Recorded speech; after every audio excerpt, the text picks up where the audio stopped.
Where did the oil go if you have oil consumption and you have no oil leaks? Well, it went back through the crankcase ventilation system, or the PCV system, and then went right out the tailpipe. Most of it. The carbon molecules of that are stuck inside the catalytic converter, or DPF filters, or whatever other type of emission system you have on there. And then you say to yourself, well, oil doesn't evaporate, right? Correct. Oil in its natural environment, in your bulk oil or your 1 gallon or your quarts, will not evaporate. Leave the cap off, it won't evaporate. Now introduce that oil to contamination, water, moisture, dirt, dust, silicate, what else could we say? Fuel dilution, carbon deposits. That engine oil is not the same engine oil you just poured in your engine. It's completely changed its molecular structure. And then what happens to that oil, now it becomes a combustible. And that's why you have oil that evaporates from engines that don't leak any oil, because it's a contamination that's going on inside the engine from overextended oil changes, or that oil just cannot handle the environment that engine is in and it's under. And then throw in no maintenance and cheap oil changes and buying cheap gas. There you go. You have oil that evaporates. And that just sums it up.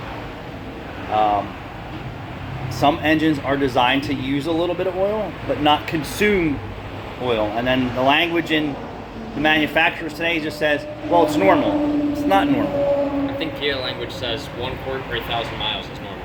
They're all saying that. 1 quart per 1,000 miles. The average person behind the wheel is clueless. And the average vehicle Only takes 4 quarts of oil. Yeah. So 3,000 mile oil change intervals, down 3 quarts, your oil light's coming. And we've all cooked something. You've put butter in a pan, right? And if you put the butter on a low heat setting and leave it in there, it'll cook for a long time. Mm-hmm. Now take the same pan, turn the heat up in there, and then cook an egg in there or cook some food in it. Now you introduce contaminants. Now that oil it turns into a combustible.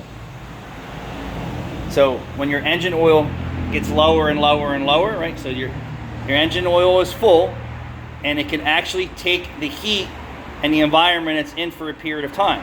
It's no different than a boiling pot of water. A little bit of water will boil faster.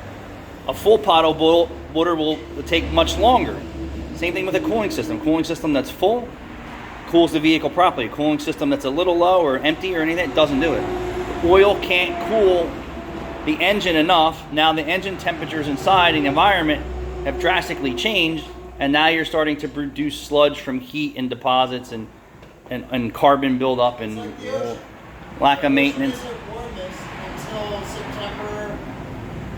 Until September because it takes right. so long to heat up. Yeah, but oil in its natural environment will not evaporate. If you take clean oil and heat clean oil, it will stay clean as long as the environment it's in, meaning the pan, is clean. There's no contaminations.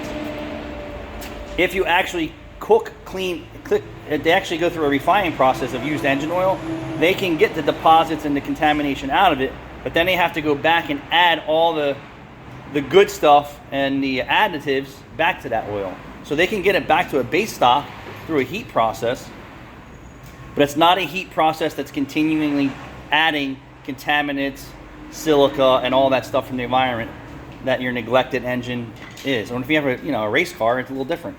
But engine oil does not evaporate. Contaminated engine oil does. And if you change your oil at 3,000 miles, that oil can handle that contamination in most cases very well. Then once you start pushing contaminated oil past 3,000 miles, that's where you get the oil consumption, or 8,000 or 10,000. The engine will start to burn that oil because it's no longer just oil. It's changed its molecular structure, and it will burn.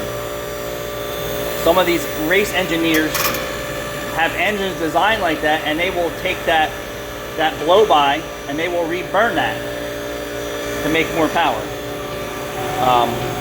So there's your answer. Boiling water here takes longer. Boiling water here takes less time. It's faster. Your engine oil is the same way. Your engine cannot cool and lubricate properly with 1 quart rolling around the engine. And this is what most cases we're seeing, or 2 quarts with oil consumption. And if you're lucky to have an engine that takes 8 or 10 and it burns 2, you're still losing that 2 quarts or 3 quarts of oil cooling and lubricating properties. So I hope this makes sense. You have oil consumption, and they say 1 quart per 1,000 miles is good, and you never check your oil. Do the math. 4,000 or 5,000 miles, you don't have any oil left. And this is acceptable in our world. It's not. My thing is change the oil every 3,000 miles.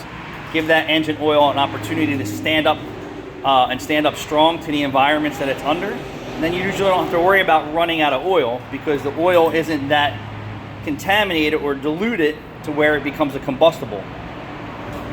The next part of that process is once you start getting into the 5, 8, and 10s, and you're running out of oil, you already have internal damage done to your engine, and it's almost irreversible.